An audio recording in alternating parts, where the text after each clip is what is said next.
Messiah, and there's an Indian of Minig Yisrael. So since we always do halacha, we'll do a little bit of halacha as well. And it's supposed to be a schus for all sorts of good things. So I just show you. I mean, I copied down a Gemara. So, but if you have, I mentioned that we're going to be learning Psachim. If anybody has a Psachim, Daf Kuf Ches Amud Bais, that's where we are in Psachim. I wrote down Shabbos Hagadol Drasha, and I couldn't write just Shabbos Hagadol for myself. Nobody even sees this. I wrote Shabbos Hagadol v'Hanoira because it's not Stam a Shabbos Hagadol, it's a Shabbos Hagadol v'Hanoira, and we should take it very seriously, Rabbi say. And it's hard to be light and it's hard to joke around because there are chaylim, there are nitzrachim, there are people that were nifter in the last week or two that I'm sure we all either know or knew or had a shaykhus with in some fashion. And Leolenu, some of them didn't even get a tahara. Some of them did not get tachrichim. Some of them certainly didn't get the covet that they deserved, and the hespedim that they deserved. B'roivam. So I just want to say that it's a gadol v'anoira. There's something that we have to think about, and we're going to discuss it in a moment. So the Gemara says in Psachim Daf Kuf Ches Amud Beis about the arba kaisis. Says shosam v'vasachas. So let's say that somebody drank. Now it's machlokes Rashi and the Rashbam. Everybody knows the page of Arvei Psachim has Rashi, and then it has his grandson, the Rashbam. So the Rashi says shosam b'vas achas means that he drank all 4 cups simultaneously. How did he do that? He poured them into one big cup. And the Rashbam says, no, he drank them all from separate cups, but one right after the other, not simultaneously, but consecutively, not in their correct place, which we'll see in a minute what their correct place is in the Haggadah. So the Gemara says, Rav Amar Yidei Yayin Yotza. So Rav says he's Yotze Yayin. So the Rashbam says, Mishum Simchas Yomtiv. So the title that I gave out was that we're going to talk about how the Arba Kaisis is a kiyum of Simcha. So we'll see in a minute two different levels of Simcha.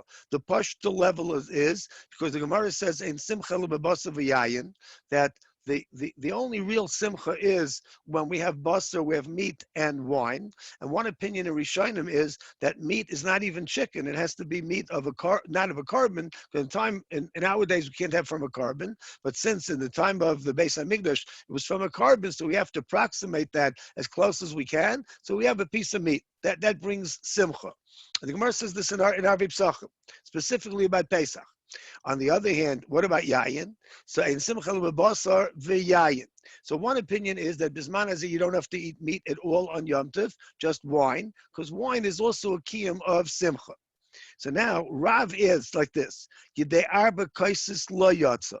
So if you drank them, according to Rashi, simultaneously, and according to the Rashbam, consecutively, so Rav says you're not yotze the arba kaisis.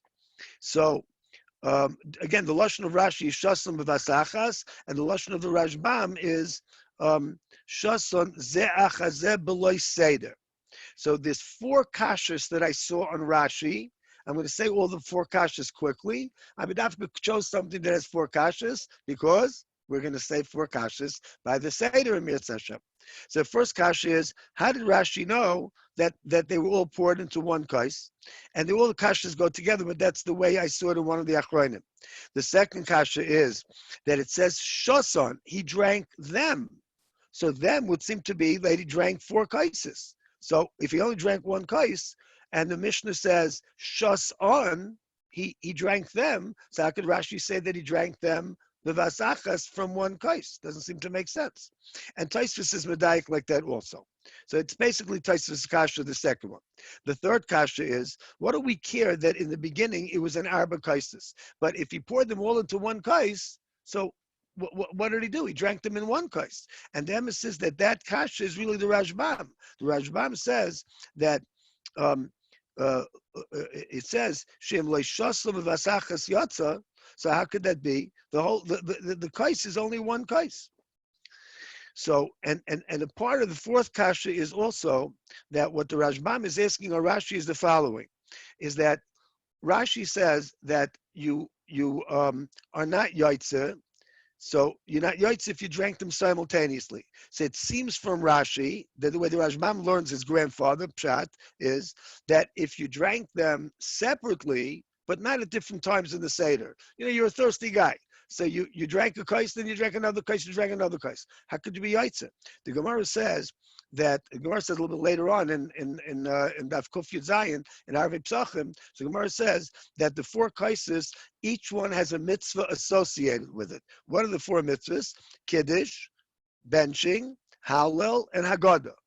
So there's four mitzvahs associated with the arba kaises. So according to Rashi, so it sounds like that, the problem is that you drank them b'vasachas. But if you drank them separately, you'd be yaitza. Wait a minute, how could you be yaitza? You're not yaitza really, because each of the kaises has to be associated with a mitzvah. So this really should be a 45-minute shiur, but I'm going to show you, I hope you'll be able to see it, that I'm just going to really read a very short line or two from the Brisker Rav. I'm going to hold this up. Let me see. I'm going to cover my. You probably can't see this. I'm sorry. This is the Brisker Rav on the Rambam. Okay. Maybe you can see it inside. I don't know. All right. I'll hold it up a little bit like that. But I'm going to read it to you. Okay. So this is a famous Brisker Rav.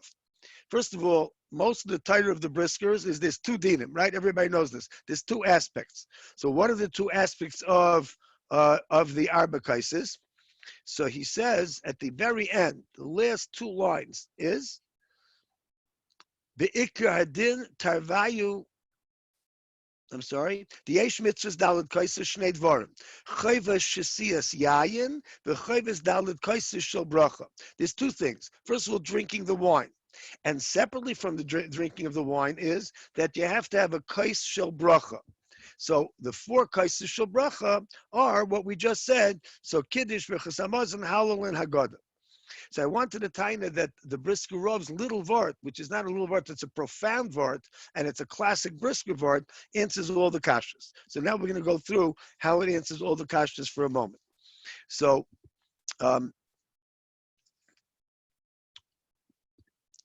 so the first kasha was that we said that how did Rashi know? So I think that Rashi wanted to be mefarish that he pours them all into one kais, because since you're drinking the wine, you were mekayim one of the dinim of the arba kaises. Because since we said ein simcha ela b'basar v'yayin, and yayin brings simcha, so as long as you drank a big kais full of wine, you're going to be b'simcha. So that's the first kiyum. So the second pshat, the second kasha was that it said shasan. So how could it be that shasan is only one kais? It says shasan. So I think that Rashi Lanias Daiti, based upon the Brisker Rav, holds that as long as they were once in four different kaises, so then you were mekayim the mitzvah of the arba. What's the mitzvah of the arba? Why four? So the Gemara gives a number of reasons. One is v'aitzesi v'tzalti v'galti v'lakachti is the arba l'shayna shel geula. And then there's the four kaises of parai. Then there's the four kaises of halavai. We would see this of that our enemies. I want to be very careful because this is on. These kinds of things that they become viral. So we're not talking about Stam, the world, but we're talking about our enemies, the bad people, that they're going to be punished by Hashem in four different ways. So that we're mekayim even if we don't drink. Because the Brisker Rav, you can separate the two things. So when you drank the wine. But since you had four kaises sitting on the table, so the four kaises sitting on the table is already a kiyum of the arba. Then the third kasha was, we said that what's the difference if we began in four, as long as now you're drinking out of one kais? So the reason is that when they were in the arba kaises, you were mekayim already vaytzesi, and now all you have to do is you have to make a bracha on each one. So that you lost taka, you didn't make four brachas. And then the fourth kasha was that we're losing over here the Kiddush, Haggadah, and Birchas Hamazon and Hallel, that they have to be ala kais. So I thought maybe this would be a little bit of a chiddush to say. I didn't see it in any achronim. I didn't see it in the Brisker Rava. With this, we're going to end the Divrei Halacha. That Rashi would hold that your Mekayim, what are we looking to be Mekayim over here? That the Brisker Rava holds that there has to be a bracha, there has to be yayin. So the yayin, you have to have a total of the yayin of 4 kaises. That we were Mekayim. But on the other hand, brachas, according to Rashi, you don't have to make 4 brachas, because the only kiyum is that it has to be a bracha that is done l'shem the mitzvah of simcha. So since you can have simcha because in basar will be yayin, basar also, and simcha basar v'yayin, so you'll be mekayim the mitzvah of simcha. You'll also be mekayim the mitzvah of bracha, but you won't be mekayim having it each on a mitzvah. So good. So that's a separate takana that Chazal made. But the mitzvah of arba kaisis, as long as you start off from 4. And that's why I thought that maybe Rashi is medayik like this in the Gemara. How come the Mishnah didn't say that you just take a wine bottle and you'll pour it into one big kais? So are you mekayim the mitzvah of arba kaisis or not? So the answer is, even according to Rashi, you wouldn't be mekayim it, because you have to spill them into each of 4 kaises. And it could be that Rashi holds that when you'll identify, this is the kais of Kiddush, and this is the kais of Birchas Hamazon, and this is the kais of Agada. You didn't do it at the right time. Okay, so you messed up on that. But since the Arba kaises were defined properly, so it could be that you're mekayim both dinim of the Brisker Rov. Okay. I think that's enough halacha for one night. All right. Speaking of bracha, I'm going to make a bracha. Rabbi say, Rabbi Shapaskas, that you can answer amen even on the phone. Kal v'chaymer on Zoom. Brachato Adonai Eloheinu melech haolam she'akol niyeh b'dvarei. Amen. Amen. Chaim. So Rabbi Zatzal, if you look at his Shabbos Hagadol Drasha in the Sefer Darash Moshe, see, he always insisted on beginning with a pasuk from the parsha. So we're going to start with the parsha of Tzav. So the pasuk says, "V'lova shakoyim midevad u'michnas evad yilba shal v'saray." So it's Perek Vav pasuk Bais. Those that like to look it up. So I found, and I'm going to expand upon this in a moment. So I just want to give credit. You're supposed to say Davar b'Shem Amrei, that the Be'er Mayim Chaim, there's Reb Chaim from Chernovich. So you have to be careful. There's a Reb Chaim Chernovich. There's a different person. This is Reb Chaim of Chernovich, who was a tremendous tzaddik. I just mentioned him in one of the other shiurim that some of the people attended, quote unquote, that Reb Chaim Chernovich, every Friday night when he went to the mikveh right before Shabbos, he came out, the chassidim didn't recognize him. He looked like a totally different person. And later he told them, what do you mean? I just got my neshama yisera. So the problem was the chassidim said, we also got a neshama yisera, but we don't look any different except that we're a little wet. Everybody goes to the mikveh and nobody changes completely. But the neshama yisera permeated him. So listen to what he says. He says a pliadika thing. He says, midai vad is the midah of his boididus. Beis Dalid is the midah of his boididus. And he says, Yirmais al midas his boididus. He brings from the Arizal that he wrote. Now I'll tell you where I got this from. He got it from here also, but the Sefer Charedim brings this, and the Shalah Kodesh brings this in his Masechta Tshuva. Like we don't have Masechta Tshuva in Shas, but if you know how the Shalah works, he calls different things Masechta. For a reason we could discuss Mitzvah Hashem when we get back together again. So he writes in Masechta Tshuva Daf Reish Lamed Gimel 233. That his boididus is better for the soul than any other suffering, and it gets rid of suffering. So now I'll tell you my first vart of the night. Lanias daiti, I wrote in the Yated. I didn't want to quote the Yated because some people have it. They read it already. Last week or 2 weeks ago, I forgot already when. That I tried to take out 6 things that we can learn from the whole parsha of the Corona. And one of the things that I said was that, we got very upset at people recently that made minyanim. In shuls, out of shuls, they made minyanim on the street because we said you have to stop. Reb Chaim Kanievsky Paskin, you have to stop. And I tell you, Reb Chaim is not just the Rav of Bnei Brak, he's the Rav of the whole world. God Lador. And the doctors say, we have to listen to the doctors. The doctors told us that it's dangerous. So don't try to be fafrumt. But I want to tell you that we have to also be malamed zchus on these people. This is what I wrote. I wrote this in the Yated for tens of thousands of people to read at least. I think the editor told me at least 100,000 people read it every week. Every week. That if you can imagine, what is the rest of the world talking about? What are they missing? They wanted to go to a movie. They wanted to go to a play. They wanted to go to the beach. They wanted to go to a party. And what are we complaining about? We're complaining that we can't daven with a minyan with other yidden. We can't have an Amen Yeshmei Rabbah. And it's a gewaldige zchus, I think, for Klal Yisrael, even when we say don't do it. And even when people do it and we tell them don't do it. But it's a gewaldige zchus that we have gaguim v'kisufim. That's what I'd like to suggest, number one, is that we should have gaguim v'kisufim. I brought all sorts of rayos in the Ated. I'm not going to tell you right now. There's other things I want to say tonight. But the yearnings for davar shebekadusha sometimes are even greater than the davar shebekadusha itself. And they say over for many gedolim that they couldn't do a mitzvah. And, like for instance, fasting on Yom Kippur. And then the doctor told them to eat, so they ate. So there was one Rebbe in particular, he got up and he made a dance. So they said to him, the Mishpacha and the Chassidim said, Rebbe, was tanzte? How come you're dancing? And he said, because when you do a mitzvah, so you try to do it completely, but sometimes our kavanas are not so perfect and the mitzvah is not so perfect. So it ends up that we didn't do the mitzvah the way it should be. But if it's ki'ilu, if you're not fasting on Yom Kippur and you're eating, but you have a right and you have a mitzvah to eat, so that Kadosh Baruch Hu's doing the mitzvah. Kadosh Baruch Hu told you to do it. So then the mitzvah becomes perfect. So if we're davening now, Kehillas, and we're doing our best, and we care about the Rebbeinu Shalom, and the Rebbeinu Shalom's with us, then Be'ezus Hashem Yisbarach, our davening is going to be perfect, because Baruch Hu is going to listen to all of our tefillas. So listen a little bit more to the Be'er Maim Chaim. So he says,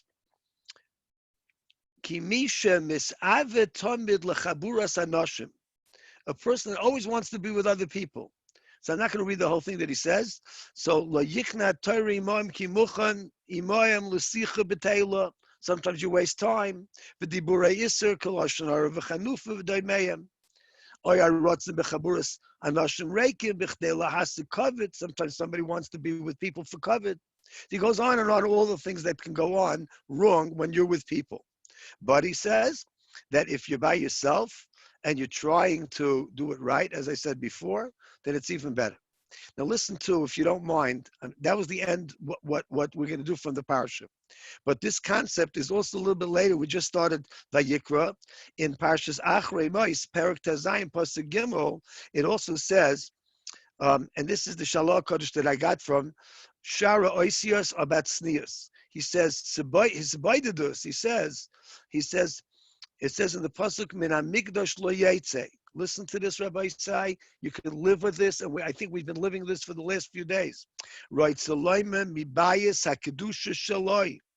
Hear what he says? That our homes should be a makom kaddish, and there's a place where the Chafetz Chaim says this as well. The Chafetz Chaim says, "Acha shalti meis Hashem oisa avakesh shift beveis Hashem kol yimei chayai lachzus b'noyim mechaloi." The Noyam, Hashem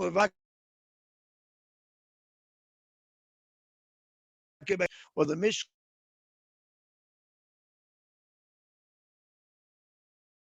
Bais Hashem. Zok the Heilige Chafetz Chaim, Rabbi say that the Bais Hashem is our house, our house. So when we couldn't go to shul recently, and we're still not in shul for Yom Tov, who knows when the Rebbeinu Shalom is going to want us to go back to shul? But what the Rebbeinu Shalom is teaching us here is that our home can be a Beis Hashem. And that's what he says. If you want, I'm going to send this out before Yom Tov. I'll try to send this out so you can read it for yourselves. But tonight it's a part of the drasha. So anyway, so he says that this is why it says Bad Kodesh Yilbash, that you should put on the levush of Hisbaididus.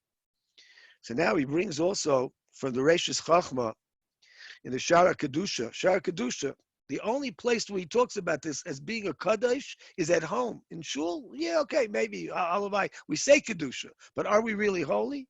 So he says, Makom Kaddish Muvdal Umufresh Mibnei Adam. When you're in a place where nobody can come in, that's where we are now. We can't let anybody in. Mokum bodod mibnei Adam hu achona gedoyla lidveikus. And the Sefer Charedim goes on with this parak Samachei. He says, let's say you can't be asboided too much. And I'm going to suggest this with a little bit of trepidation, but he says this. You can look up the Sefer Charedim, Belinet, I'll try to give it out to you. Ach yoim echad min hashavua yisrachek mibnei Adam v'yizboided beinoi levein kainoi. Once a week, should be by yourself for a while. V'yedaber lekel yizbarach. You should speak to Hashem. So I want to tell you, some of you may have seen this from Rav Avigdor Miller Zatzal, but I heard it from him many, many years ago in the Young Israel of Rugby. Yes, he was a rabbi in the Young Israel, Rav Avigdor Miller Zatzal, and I used to live down the block. He was on East 49th. I was on East 48th, between Snyder and Church Avenue. Those that remember the old East Flatbush. And I had the chus of walking him home. So one time he told us that, people, they should really talk to the Rabbi Nishlam. It's very hard to find a place that you're all alone. So, and people will still think that you're crazy. So he said, go into your cars and, make believe that you're talking to somebody in the car. This is before cell phones, Rabbi say. And then maybe people won't think that you're nuts, but or you'll pull over where nobody will see you. Rabbi Avigdor Miller, I don't know if he lived to see cell phones. I don't remember exactly. But today it's no problem. People don't even have a phone in their hand, as you know. They have a thing around their neck, and they're walking through the street. Then years ago, we'd say, I'm a shugana. But today, we don't say I'm a shugana. He or she, they're on the cell phone. They're online at the supermarket. You remember supermarkets? Never mind. All right? So a person is online someplace, and they're talking to themselves. By the way, it's not so nice because you're talking to a human being that's live in front of you. You should hang up. It's another story. There's an Indian of a Tzelem Alikim, Rabbi say. So anyway, listen to this. The Rambam quoted, I never saw this Rambam, but the Sefer Charedim said he saw this Rambam. So I'm not going to read you the whole Rambam right now. The Rambam was saved b'derech nes from a terrible calamity. So he made a neder that 2 days, that this calamity took 2 days, and he got out of it. Those 2 days of the year, he's going to fast. And then on the 10th of Iyar, that was the other one of those days, he's not going to see any human being, and he's just going to be mizbayded. So now, listen to this. It's unbelievable. The Arizal says, "V'yizbayded yom echad b'shavua or yom echad b'tezvav yom." The Arizal, when he brings this down 500 years ago, said you should be alone once a week or once every 2 weeks, or yom echad b'chodesh or once a month. But yifchas mizen, nothing less than this. So I feel that if the Rebbeinu Shalom made us be alone, and alone means, even with our families, even with our wives, with our husbands, with our children, it's really alone from the rest of the world. So there's a reason for this. And the Chassam Sofer also said the same words, that bad comes from the word isbaidudus, bad bevadiyah, that HaKadosh Baruch Hu wants us to stop this running around. And those that are ever with me, Tisha B'Av morning, I always start off the Kehillas when the first kina is Shavas Suru Meni. You can look it up. Shavas Suru Meni means everything came to a standstill. Why? Because by the Churban, we also didn't suddenly have the Bais HaMikdash. Suddenly we didn't have a place to go bring karbanos or to daven properly. And that means that everything stood still. Shh, it stopped. And when the Rebbeinu Shalom gave the Torah, it says that the birds didn't chirp, and it goes through all the behemoths. The behemoths, this one didn't bark, and this one didn't meow, and this one didn't bray. It goes through a whole medrash, because we had to have silence. And we'll see in a moment that even though there were 600,000 people there were 3 million altogether, maybe 5 million. Each one was a separate entity, because HaKadosh Baruch Hu spoke to each of us separately. And as we'll see in a moment, you'll see an incredible makar for this, that we sometimes have to be individuals. That HaKadosh Baruch Hu wants us not to run with the mob, to do what other people are doing, and not to worry what other people are doing, and just to decide what's right. The Chayvus Alavavis and Shara Cheshbon HaNefesh also says this. Now listen to the Sterolisker. Those that are not so into Hasidus might not know who he was. He was called the Saraf Misterolisk, Reb Uri. And Reb Uri of Sterolisk was taka flam fire. That's what he was. He was called the Saraf. And he said like this. Listen to this unbelievable. If I'm believing I'm going to have to send it out because I don't know if anybody will believe me. He says like this: "There's shishim ribay ICS in the third. It's a Gemara in Kedushin Daf Lamed. Very, very strange Gemara because the Pnei Yeshua says that if you count it up, there's really no 600,000 letters. There's 300,000 letters. So there's a terrorist. There's a lot of terutzim, but it says that there's 600,000 letters and there's 600,000 basic yidden. There's 600,000 basic neshamas. So he says that just like if there's a letter missing, remember, like, no child goes, no child left behind. So if there's going to be an ice that's missing in the Torah, it's puzzle. And the same thing is, if Chas V'Shalom there's a yid missing, so there's something missing in Klal. So one pure, heilige, holy neshama. So the Shechina might not be Shaira. Frek there, he's asking a kasha. Say Im Kain, Yesh Lohavin, I'm quoting, Haloi Noida Sheb Yisrael, Ikra Godel, Sheyia Kulam Baguda Achas. We all want to be together, right? That's the whole theme song of the Agudas Yisrael, which is a wonderful organization. Yasa Kulam Aguda Achas. So he says, if they're always supposed to be together, so he says, listen to the kasha. Lama b'sefer Torah asu liyos ois nagas b'chaverta. Says, how come in the Sefer Torah, I'll give this to you. You're not going to believe this. How come in the Sefer Torah, one letter can't touch the other letter? He says, Ulam atam l'ramiz lanu. The reason is for the following. Av shetoiv ma'oid liyos kol Yisrael mechubarim ba'aguda achas b'komokum eina toiv liyos kain bitmidios. So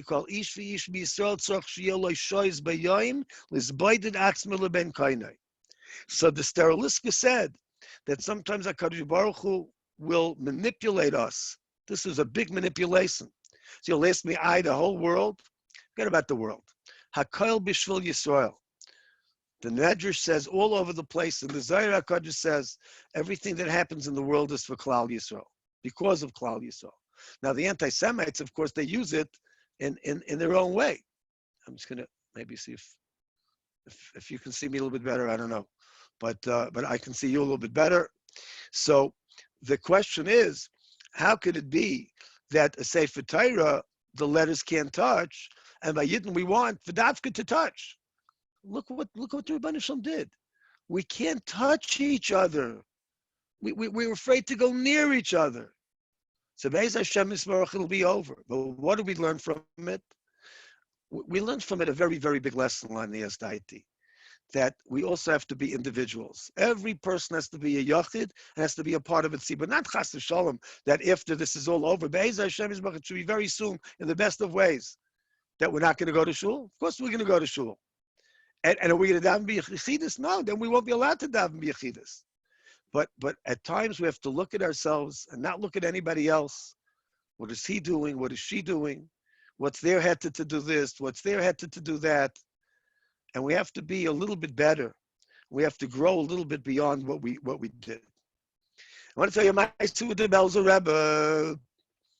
Belzer Rebbe had a good friend whose name was Remeir Primishlana. I had this chus recently in Brooklyn. I speak at Lav Malkas occasionally, and I spoke in the shul called Primishlan. Gewaldige shul. Rabbi Herbst, so gesund and stark sein, should have a refuah shalema. Needed a refuah shalema before this already. Very, very gewaldige, beautiful, wonderful shul, and it's based upon Remeir Primishlan. Primishlan. So these two tzaddikim, what happened was like this. I'm not sure if I'm going to give all this out, but I'm going to try to give as much out as I can. So Belzer Rebbe, the Marash, used to give Musar before the Kehillas. You can think I'm nuts. Don't worry, hang in there. We're going to jump to Rosh Hashanah for a moment. So one Rosh Hashanah, this goes back, Mistama, at least 180 years. So the Belzer Rebbe started by the Kehillas. So he started talking about the conversation between Moshe Rabbeinu and Parai, getting a little bit more into, right, to Pesach. And he said that Moshe Rabbeinu said to Parai that we want to go. And Parai said, who wants to go? Beginning of Parashas Bais. So my Rabbeinu said, "B'nareinu v'skeneinu neilach, b'vanenu v'vaneseinu." Everybody's going. So Paro said, "No, lo chen, lo chen. There's a kenim have to go." So it went back and forth. So then finally, so Paro said, "Okay, I'll let the people go." So he said, "No, gam miknenu yelech imanu, ki mimenu nikach lavid es Hashem alikeinu." We got to take the behemoths. That's all. That's what the Belzer Rebbe said before the Kehillas, and then they blew shofar. So nobody could understand it. And one of the Belzer Chassidim himself, went to visit Remeir Permishlana. He said, "Nu was the Rebbe gesucht for the Kehillas? What was the drasha this year?" So he told him. He said, "Gewaldig, beautiful." He said, "What was that all about?" It was like the Rebbe got like a little lost in time over here. He was, fast forwarding or going back to Pesach. So he said, "No, you don't understand. There was a gewaldige kitrug on Klal Yisrael. There was a gzeira ra. And first, the gzeira was happening on the adults. And then the gzeira was happening on the children. And then the gzeira was happening on the behemoths. And each time that the Belzer Rebbe said that loichein, we need each one of them, including the behemoths. Why?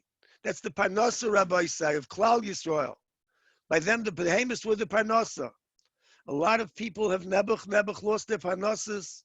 A lot of people are in dire straits. We're all giving tzedakah now. We're giving ma'ischitim. And who knows, whenever this is going to be over, Mitzvah Hashem, we're going to have to see to it that everybody is restored. Whatever they can get from the government, they should get, but it's not going to be enough. Because what happened, even over there, the Belzer Rebbe forgot about the birds. And this Magefa, it was also a plague. It was also a pandemic, I don't know, but it was certainly an epidemic. And the birds were dying, the chickens were dying, the ducks were dying, the geese were dying. And then remember, Mishlana went to visit the Belzer Rebbe, and together they did whatever Rebbes do. I don't know what they do. And the Gzeira stopped even on the birds. And we see from over here, a tremendous thing is that we don't always know what the Rebbeinu Shalom is doing, but sometimes there's the kitrug, and there are times when it's only on Klal Yisrael. Yidden were in the ghettos, so it only happened on Klal Yisrael. But today, when we're out there with everybody else, so they're not doing tshuva, Rabbi said. That's just almost not happening. Very, very minimally that they recognize that this may mean that they should improve. But if we really believe that Hakol V'Shul Yisrael, so we have to know that, and I just want to say this very carefully, there's already been hints of tremendous anti-Semitism that's brewing from this. There are places I was told that the nurses do not want to take care of obviously religious Jews. They say, you people started it. That's not true. Of course, China, everybody knows, and all that, and it's in the farthest reaches of the world. It's all over the place. But anti-Semitism doesn't need any logic, as we all know. So when hundreds of thousands of people, chas v'shalom for everybody, not just for Yidden, but for the world, could be unemployed. We all know what's happened in the past when there was unemployment. Who's the scapegoat? Who's the first to suffer from it? And I know that Gedolei Yisrael have already worried about it. They're being mispalel, that chas v'shalom, it shouldn't turn into some kind of anti-Semitism. And we have to be mispalel right now that not only that there should be a refuah to this magefa, but that there shouldn't be anything on the side, which we'll talk about in a moment. In the Sifri, in Parashas Masai, there's a tremendous netziv. The netziv is medayik from the Sifri, that when the Reitzeach B'Shoigeg goes to the Ari Miklat, he stops a magefa from happening in Klal Yisrael. You can look it up in the Netziv, in his Sifri, Chelik Bais, Daf Kshin Chavav. I'll give it to you, B'linei, the Seif Amid Bais. So what is the Netziv telling us over there? I'm not going to read the whole Netziv, it's a little bit long, but he brings a proof. The Reitzeach B'Shoigeg is not a good guy. They call him a Reitzeach, even though he killed, but everybody knows the beginning of the second parak in Mesech Makis, Eloi Lagoylin, that HaKadosh Baruch Hu manipulated this guy and this guy because it's a Zakai and a Chayav. So he's a Chayav. He's a guy that, he did something wrong. So he has to get a kapara. So the Netziv says that, what do we learn from this? that an unbelievable thing that he says, the Gemara in Krisis says, Davov, Kol Tainus Sheimba Mipoishi Yisrael Eina Tainus. Any Tainus that the people that are involved are not bad people also, it's not a good Tainus. Why? Because the Chalbana, and we're going to talk a little bit about this because in the Kehillas, so there were different things, and one of them was the Chalbana, and the Chalbana smelled terrible, but the Kehillas takes away, everybody knows a Magefa. It's a school to take away Magefa, it says in many places in the Torah. And the Eitz of Kairach was, Kairach wanted, it says in the Tziv, to split us apart. So now we're going to try to talk about getting back together again. And the Kehillas brings everybody together, even in Russia, even the Chalbana. When we have all these parts of the Kehillas, it means that we care about each other. So right now we're able only to care about each other from far. But when we get back together again, we should remember to do kiruv and to love every Yid. In the Haggadah it says, so lingoif is a magefa. So the Groy is a gewaldige kash over here. It says, wait a minute. We just said in the Haggadah, we're going to say it Mitzvah Hashem in a few nights. We're going to say Be'ez Hashem Mizbach Wednesday night, Thursday night, we're going to say that Ani v'loy malach. We sing it by us. We have one of our usual guests. I think I saw over here one of the Meisners, I think, is with us. So where we usually go, we usually enjoy a Pesach by them. That we hope Mitzvah Hashem will be back next year. So we always sing by our Seder, Ani v'loy malach, Ani v'loy saraf. So what does that mean? Ani v'loy malach, Ani v'loy saraf. HaKadosh Baruch Hu did Makas B'charis by himself. So how come it says in the next sentence in the Haggadah, V'litin amashlis lovi b'teichem lingoif? So we'll take two pshatim. One is not negeya tonight's in the corona, but one is very negeya. So the Gra is not negeya, but we have to say a beautiful Gra. The Gra says that, let's say there was a Yid by Makas B'charis. There were like 3 million Jews over there. So let's say there was a Yid whose time had come to die. So he didn't die. He didn't die by Makas B'charis, even if it was a B'char. And even if it was his time to go, it was 120 years old. Why? Because the Mitzvah are going to say, look at that, they're all dying. They won't be murdered with an ace, and it won't be a Kiddush Hashem.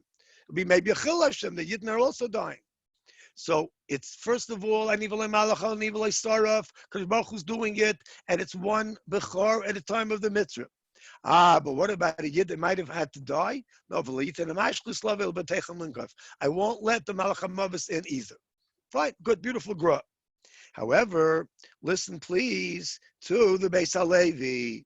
The Bais HaLevi, if you have the Brisker Haggadah, it's called me Bais Levi, naturally, page Memtes 49. He says like this, Kadosh Baruch Hu promised that we're not going to get hurt by Makas B'charis. So he says like this, Makas B'charis lo yeh aleim shehu me Hashem atzmai. So Kadosh Baruch Hu's taking care of it. But he says the Makas B'charim brought a tremendous magefa. What was the Magefa? He says, the Magefa was that from every plague, from every epidemic comes, listen to his words, may ipush ha'avir. So what he meant was that there's a stench in the air. But I think it also means, the virus. So a lot of regular people died. So that was the epidemic. That was the pandemic. So the Bais HaLevi says, so nobody died, it was a nace. We already lost some karbanis, maybe sh'tizol helfen, that it shouldn't be any more chas v'chalila, shouldn't be any more karbanis chas v'shalom. That was the collateral damage of Makas B'charis, only went to the Mitzrim, to our sworn enemies, our mortal enemies, and it should only be on the bad guys from now on, Be'ez Hashem Yisbarach. I would like to suggest that maybe, if you don't mind, if people can say this pshat over at the Seder from the Bais HaLevi, that nobody should be hurt, just like in Mitzrayim, nobody was hurt, collateral damage by the Magefa. So saying over the Torah from a holy Jew like the Bais HaLevi, maybe it'll be happening because Tzadik Geyser v'Kadosh Baruch Hu Mekayim. Reb Moshe Leib Shachar also said something very similar. I'll try to send it out. But he says that the word Negev in the Haggadah is like the word Magefa, and he says the same shot. A little bit more, Rabbi say. I know I'm going to go drop over. I apologize. If anybody was going to the Daf Yomi, please do. Not only I won't mind, I will be very, very happy. I'm going to go a little bit over. There's a concept of having emunah in Hashem. There's a concept of loving Hashem. And I want to just tell you, Gavaldige Maisa, it's a little bit of a difficult story to hear. I'll tell you where I got it from. Two sources. It's in the Lekach Tov. It's a very wonderful set of Svarim, of Musar mostly, but it's called Pirkei Emunah and Nechama, that volume, page Reish Mem Bais. So I want you to see that I didn't make it up. And it's also in a very beautiful commentary on the Mesil Sisharim, Uvay Sidbak, on the Mesil Sisharim, page Tuf Aleph. It was written by a very dear friend of mine, Rav David Goldberg Shlita, the Rosh Hashiva of Telz, who's a very, very close friend of mine. And I'm zeichet to have him as a close friend for many, many years. So the story is a story inside of a story. There was a bacher that was in a bunker by the Nazis, Yimach Shemam, and he was in a place where he had been hiding. And I'm just going to just read you one thing from it. That he was surrounded by a fire that was coming by the ghetto that was burning down, and he knew that he was going to die. And he was a very lundish bacher. He had learned, maybe he learned it because of this, I don't know, that they were living in terrible times, as we're living through right now, and they knew that there's going to be a shiloh when a person is going to die anyway, but he's going to die of great pain if he can commit suicide. And he knew that this is a possibility. Maybe he should commit suicide. But he reminded himself of a story that had happened hundreds of years before by the Spanish Inquisition. When in Sfarad, the church, Shemach Shemam v'Giv Zichron, they were torturing the Jews terribly. And there was some Yid that had escaped from the Inquisition, and they got to Morocco. And they thought that they were home safe. And all of a sudden, a terrible Magefa struck the area. And a terrible tragedy happened to this family that had escaped. Terrible tragedy. So first, just maybe I should read it.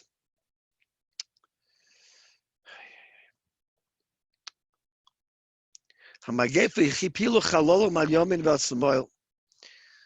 in one of these bunkers where they were also hiding, so in this family, one of the children didn't get up in the morning. And another one died, and Rahman al-Islam, afterwards they all died. Then the man also, Rahman al-Islam, Loyolenu, also lost his wife. And he picked up his eyes to the Shemayim and he said, this is brought in a very early Sefer, Rabbi say, about the stories of the Inquisition. And he said, Rabbeinu Shalom, I know that everything that I went through was an asayan. You put me in an asayan to see if I'm going to break down and I'm going to lose my love and my faith in you. And I won't love you anymore. I won't believe in you anymore. So he says, when they forced us to try to convert to Christianity, to Catholicism, we kept the Torah silently. And when we had to go away from our wonderful homes in Spain, and we had to go into these hovels, we didn't complain. And then when we lost this and we lost that, we said Baruch Daina Emes and we didn't complain. And he says, when my wife, and I won't say it, I also didn't complain. But now I have nobody. Rabbi Shalom, I have nobody but you. And now I'm going to read, Rabbi say. Shnei Dvarim, Adaya Noisuli. There's only two things that I have left. Elohem, Chayai, my life, and Emunasi B'cha, and my faith in you. Im Roitza Tolitol as Chayai, if you want to take my life, take it. Harem Nesunim L'cha. It's yours. But if you want to take my Emunah and my love for you, that I'm not going to give you, because I'm never going to give it up. And Rabbi say, this boy who wrote in his diary this stuff that was found after the war, after the Holocaust, after the Churban Europa, after what's called the Shoah. And they found that he wrote before he was burned to death, Al Kiddush Hashem, obviously, that this gave him strength. And we have to maybe take a little bit of a lesson from these people who lost much more. And we shouldn't lose any more, Chas v'shalom al tiftach peh, but we have to learn from these great Kedoshim that we shouldn't, Chas v'shalom, lose any faith in the Rabbeinu Shalom, any of our Amunah, any of our love for the Rabbeinu Shalom, because we really don't understand what he's doing exactly. We don't understand why he's doing this. And it's interesting that in the commentary part on the Mesilas Yesharim, so he writes that Yesh biyadenu, many things that we hold precious. But what if we lose them? We shouldn't complain. And we should say to the Rabbeinu Shalom, and we should show it that we still love him. The Rambam writes, in his version of the Haggadah, he writes that Chayav Adam not liris esatzmai laharis esatzmai. I say it by our Seder. Be'ez Hashem Yisbarach, I'll say it this year as well. The Eibusel Halfen. Chayav Adam laharis esatzmai kilu yotzei mitzrayim. You have to demonstrate. This year, how can we demonstrate that we're happy with everything Hashem does? By being makabel. By saying we don't understand it, but we're going to try to be better. And listen to this, when Shmuel Aleph, Perek Dalet, Pasuk Tazayin, when somebody came to tell Eli, Anochi abami marocha v'ami marocha nasti ayom v'ameho yadova b'ni v'yasam avasa v'yana v'yosam nas Yisrael lifnei Plishtim. The people were learning from Plishtim. And there was a big magefa, he says. V'gam shnei v'necho meisu, he told them a tragedy. Chafni and Pinchas died. V'aroyna likim nilkacha. And he said the Aron of Hashem was taken.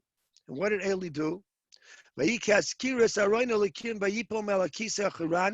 backwards, and he broke his neck. So the Dvar Shmuel says over here, this is the commentary of the Malbim. It's called Dvar Shmuel. He says, Shuhu ayaysi yakar be'enav. Eli loved his children, but he loved the Aron of Hashem even more. That's when he fell to the ground and died. We don't want this to happen, chas v'chalila.